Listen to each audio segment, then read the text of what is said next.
Y pasamos a la segunda ponencia por Armando acerca de aspectos económicos del cierre percutaneo de Orejuela. También 15 minutos. Lamento recortaros el tiempo, pero es la culpa a los de arriba. A los de antes, ¿no? Sí.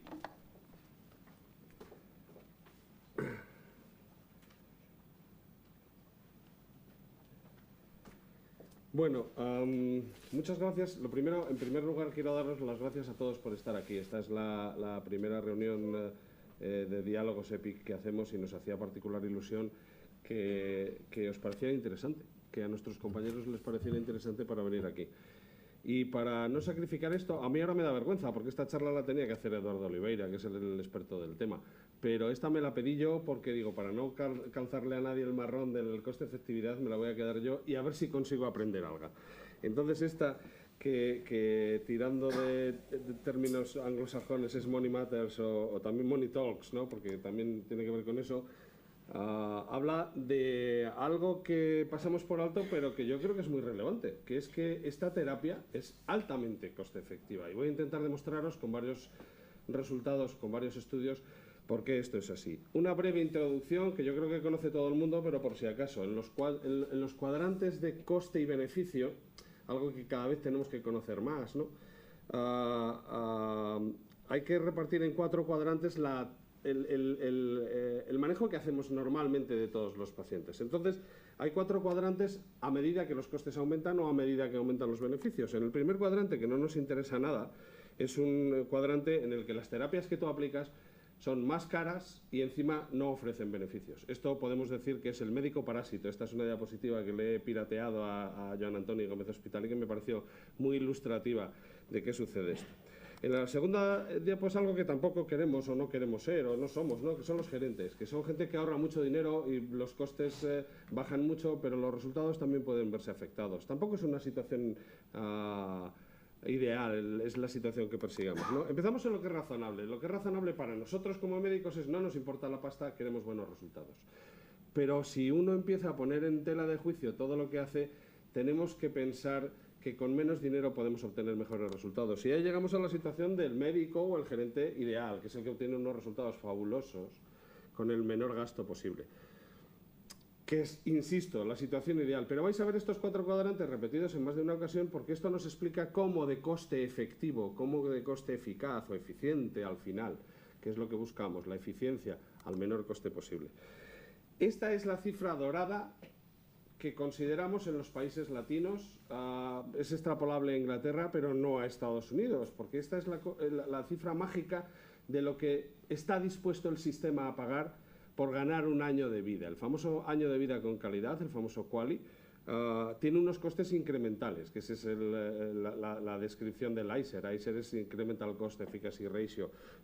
Quiere decir, cuánto más gastas para ganar un año de calidad de vida. Y es aceptable, y además hablando con los nefrólogos, ellos lo saben, que es alrededor de 30, quizá 40.000, en Estados Unidos 50.000. Todo depende del país donde vivas, y esto va a ser una constante en toda mi charla, porque todo depende del país en el que vivas y de los costes que tienes en ese país y de lo que consideras coste efectivo. Y es que en este mundo, en el cierre de la orejuela, el cruzar el Atlántico es totalmente distinto.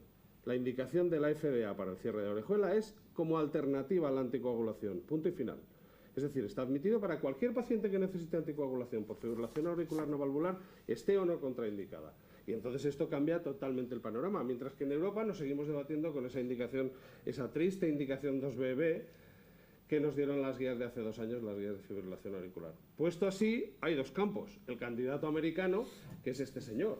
Este señor, que es Arnold Schwarzenegger, tiene un Watchman puesto en la orejuela y vino al TCT a contarnos cómo le habían convencido en medio de la anestesia para dar la charla. Me imagino que no para ponerle el Watchman, pero vino a contarnos por qué tiene un Watchman puesto. Y esa es la perspectiva americana. La perspectiva americana no tiene nada que ver con la nuestra, porque tenemos que mirar costes e indicaciones. Bien, puestos así, en los estudios basados en la evidencia que ha demostrado Raúl, el problema es que la evidencia que tenemos es PROTECT-AF y PREVAIL. El resto son extrapolaciones de registros. Y en concreto PREVAIL no ha ayudado mucho a que eso haya mejorado, porque de hecho, si tú analizas conjuntamente estudios que comparan, y esto se compara con el Relay, con el Aristóteles, con los estudios de los nuevos anticoagulantes. Esta es una gráfica, estas gráficas indican la voluntad que tienes de pagar por año de vida ganado en función de la terapia y qué porcentaje de tus pacientes se beneficiarían dependiendo del punto de corte de lo que cuesta. Si os dais cuenta, la gráfica de cierre de orejuela, pues por debajo de los 50.000, este es un estudio americano, está como el 90%, el 95% de los pacientes. Es decir, en el 95% de las ocasiones en las que tú cierras una orejuela, el coste añadido estaría por debajo de los 50.000 que consideran los americanos. De hecho, el estimado frente a warfarina o frente a dabigatran, que lo tenéis a la derecha, es como unos 20 o 23.000, incluso el medio, el promedio, no el número de pacientes que estaría por debajo de ese umbral. En cualquier caso, ahí está rondando la significación. Cuando juntas Protect AF y Prevail, como en este estudio, esos son los resultados. Cuando solo analizas Prevail o algunos otros resultados comparativos, los resultados son mejores, porque ya veis abajo que el coste incremental por año de vida ganado es muy elevado. Incluso resulta dominante, que es una palabra clave en este mundillo de coste-eficacia, frente a otros tratamientos, en concreto a la warfarina, a la doble antiagregación o a alguno de los nuevos anticoagulantes. En la gráfica de la izquierda podéis ver, frente a la efectividad, lo que cuesta cada uno de los tratamientos. La estrella, que aunque es más cara que otros, es mucho más efectiva, es el cierre de la orejuela, la última de las gráficas. Y en la derecha veis lo que habíamos visto antes. Y esto significa que por debajo de los 25.000 o 30.000, el 80% de los pacientes que trates van a tener un coste incremental o tienen una probabilidad de tener un coste incremental por debajo de los 30.000 euros. 30.000 dólares, perdón, que este es estudio americano. Esto es lo que tenemos. Y hay otro parámetro relacionado con esto y sobre todo relacionado con la dominancia, que es en cuánto tiempo es efectivo el tratamiento que tú haces. Que esa es una perspectiva muy americana, porque ellos están escogiendo pacientes con mucha esperanza de vida. Pacientes jóvenes a los que les ponen un cierre de orejuela en lugar de hacer tratamiento anticoagulante. Sale muy rentable. Eso económicamente sale muy rentable porque a partir del 7º año se paga yo solo. En todos los pacientes, a la izquierda tenéis la gráfica, a partir del 7º, el 10º año como mucho, es una terapia dominante sobre los nuevos anticoagulantes y sobre la warfarina. Sobre la warfarina tarda un poco más, pero a los nuevos anticoagulantes es más barato a partir del 5º año. Cerrar una orejuela que hacer un tratamiento crónico con anticoagulantes, y ahí está la diferencia. En los pacientes que tienen contraindicación absoluta a la warfarina, también el número de 7 años es un número muy relativo. Y si os fijáis, ya tenemos aquí las gráficas con las que habíamos empezado. La mayoría, estos son repeticiones en distintas condiciones de pacientes ideales. Esto es el bootstrapping, que nos indica que la mayoría de los pacientes que tratamos tenemos todas las posibilidades de que sea más efectivo y menos costoso el cierre de orejuela que las terapias con las que te comparas, sea warfarina o sean nuevos anticoagulantes. Todas las evidencias van al mismo sitio, pero todas vienen de 2 estudios, ¿vale? Y de los grandes estudios de los nuevos anticoagulantes. Estudio europeo. Este ya cambia un poco la perspectiva. Este es un estudio del Royal Brompton en el que analizan los resultados de Protect AF y se comparan con los suyos. Y las 2 gráficas que veis, las 2 líneas que veis más planas, son los resultados, el tiempo a la dominancia en los pacientes del Protect AF, que está en la barra superior, en esta barra roja, y en sus pacientes, con otros criterios de inclusión, con otros criterios de tratamiento, pero demuestran lo mismo más rápido. Probablemente en la vida real los pacientes de Protect AF o los resultados, que también hay que contar con eso, porque los resultados son mejores que los que se publicaron en Protect AF en términos de embolia y en términos de eficacia en el tratamiento, colaboran a que antes sea efectivo. No todos los resultados publicados, y este es difícil, en esta me voy a parar y voy a ver, porque esta ya habla de análisis bayesiano y de cosas que se nos escapan un poco. Los canadienses, el servicio, yo creo que la agencia de evaluación canadiense, el de la zona de Ontario, ha decidido hacer el mismo análisis de coste-efectividad y cuánto les costaría tratar a todos los pacientes o a alguno de los pacientes poniéndoles un cierre de orejuela. Y los resultados son conflictivos, porque primero hacen un estudio de eficacia, y es eficaz. O sea, el tratamiento de cierre de la orejuela es eficaz. Es eficaz porque disminuye la mortalidad, disminuye la incidencia de ictus mayor, disminuye la incidencia de ictus isquémico y sobre todo de ictus hemorrágico, y sobre todo comparado con warfarina o con nuevos anticoagulantes, que son las gráficas de arriba. Esto es además análisis bayesiano con modelos de efectos random.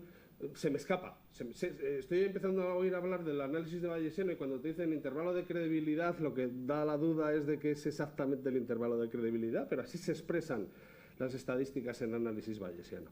La cuestión es que parece eficaz, y está claro que parece eficaz. Lo que no les sale es tan claro que sea coste eficaz, porque los costes son más elevados y les sale que es un tratamiento coste eficaz por debajo de los $30.000 en los pacientes en los que hay contraindicación a la anticoagulación, el paciente europeo, por decirlo de alguna manera. En el paciente europeo, en el Canadá, a pesar de que ya veréis por qué, a pesar de eso les sale. Sin embargo, en el paciente como alternativa a la anticoagulación, en el paciente americano, por decirlo de alguna manera, la diferencia no es significativa. Y esto tiene que ver con los costes en cada uno de los sitios. Entonces, hasta que no entras en la miga de dónde están las diferencias, no lo ves. Fijaos en los costes de la izquierda, que son los costes canadienses. Añaden, a ver, yo me gustaría cobrar esos physician fees cada vez que cerramos una orejuela, ¿no? Pero incluso los catheterization lab fees de 3.000 euros, seguro que al jefe de servicio también le gustaría poder cobrarlos, y al gerente no te quiero contar. Si sumas todo eso, todos esos números, seguramente te salen unos costes mucho más altos de los que tienes aquí. Porque, por ejemplo, en España, y estos son datos que ahora os comentaré de un trabajo que hizo Ignacio Cruz con los compañeros italianos, los costes en Italia y en España no tienen nada que ver con los costes americanos y con los costes canadienses. Por eso, lo que a los canadienses no les sale de la diferencia, abajo tenéis costes alemanes, ¿vale? Esos son los costes basados en costes alemanes de una de las publicaciones que se ha hecho. Por eso, los costes, o sea, el coste por año de vida ganado en España o en Italia oscila entre los 3 y los 8.000 euros. Es decir, es un coste plenamente asumible y probablemente es dominante al cabo de 3 o 4 años, porque los costes son menores. No el coste del dispositivo en sí, sino todos los costes relacionados, incluyendo que le hagas eco transesofágico de control, ¿no? Todos esos costes se van sumando aquí. Dos palabras sobre la situación local. Esta es son unos datos que se han publicado en la revista de Neurología sobre el coste de eficacia de los nuevos anticoagulantes en la prevención de ictus isquémicos. Estos son datos de neurología, y si os dais cuenta, algunos de los anticoagulantes que se usan un montón, como por ejemplo el Rivaroxaban, tiene un coste incremental de más de 29.000, casi 30.000 euros. Probablemente no deberíamos estar tratando a esos pacientes con este, y sí con el Dabigatran, que ha demostrado que es superior al resto de las estrategias. Que no se haga no significa que esté mal hecho, pero si lo analizas desde el punto de coste-eficacia, no deberíamos tratarlos con eso. Esta es la presentación que hicieron, el análisis que hicieron los compañeros de Salamanca y de Italia.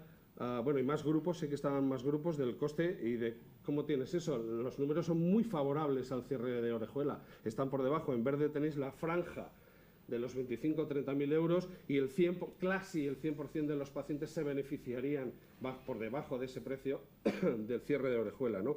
Con los costes que ya habéis visto.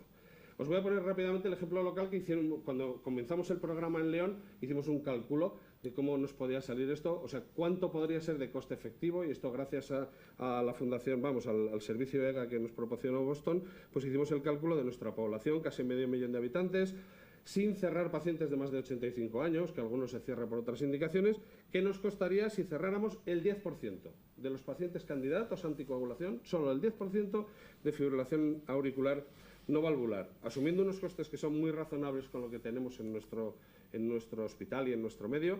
Vemos que en la fibrilación auricular no valvular, cerrando el 10% de pacientes, sería una terapia dominante a los 7 años, sobre el coste que tienen los nuevos anticoagulantes o la warfarina. Insisto, no tenemos indicación, no podemos hacer esto, pero si algún día nos viene, tendremos en la mano a decir, somos coste eficaces a partir de los 7 años. Y en los pacientes en los que tienen intolerancia o contraindicaciones a la anticoagulación, que es una población mucho menor, y calculando que solo tratásemos el 10% de los que tienen contraindicación o intolerancia a la anticoagulación, la situación es mucho mejor, porque al cabo de 3 o 4 años, frente a no tomar nada, porque estos pacientes no deberían tomar anticoagulantes, a los 3 o 4 años es una terapia dominante. Se paga solo el dispositivo ahorrando reingresos y ahorrando eventos, evidentemente. Todo esto es muy bonito. Pero cuando tú eso lo llevas, por ejemplo, a los cardiólogos clínicos y les dices, ¿y esto puesto en comparativa con otras cosas, qué significa? Pues os voy a poner 2 terapias que son particularmente llamativas. Una de ellas es la asistencia ventricular como terapia de destino, que cualquier unidad de insuficiencia cardíaca la tiene como una de las estrellas de su cartera de servicios. Y la otra todavía es más llamativa, porque son los inhibidores del PCSK9 en los pacientes con hipercolesterolemia familiar heterocigótica o con enfermedad arteriosclerótica. Las gráficas están ahí, pero os voy a poner las cifras de ICER, de los costes que tienen. La asistencia ventricular tiene un coste incremental de 200.000 euros, o dólares calculado en este caso, por año de vida ganado, y se hace. Y los PCSK nuevos, que no sé dónde llegarán, al precio actual, cuando bajen de precio será otra cosa, tienen un coste incremental por año de vida ganado de 400.000 euros. La interpretación es evidente. Y voy concluyendo, abundando en lo que ha dicho mi compañero Raúl Moreno. ¿Qué más necesitamos? ¿Qué hace falta en coste-efectividad para construir nuevos modelos de coste-efectividad? Tener datos de los nuevos estudios que están en marcha, que revisamos hace nada en una publicación de la Revista Española de Cardiología y que Raúl ha disecado perfectamente. Hay estudios en marcha frente a los nuevos anticoagulantes. Eso es lo que necesitamos para acabar de convencer desde el punto de vista clínico y desde el punto de vista económico que estamos ante una terapia que puede ser muy efectiva. Ya sabéis, y lo hemos estado comentando, evidencia en subgrupos es muy interesante, también lo hemos comentado. Nosotros vamos a intentar avanzar un poquito en los subgrupos. Ya aprovecho para deciros a los que estáis involucrados en este estudio que aguantéis cuando acabemos la reunión 5 minutitos para hacer una presentación rápida de cómo vamos, y aprovechamos, hacemos una micro reunión de investigadores en esto. Y ya os anuncio que si no se nos tuerce nada más de lo que se nos está torciendo, en 3 semanas, desde la sección de hemodinámica, haremos una reunión combinada con portugueses e italianos precisamente para hablar de este tema y otros, pero en concreto este es uno de los temas que más nos parece que está candente, y esto es sugerencia de los compañeros portugueses, ver la interacción de distintos tratamientos de intervencionismo estructural y coronario. Nada más, muchas gracias. Muchas gracias, Armando. Si queréis hacemos la discusión al final y así incluso podéis opinar vosotros tres entre las preguntas que se os hagan.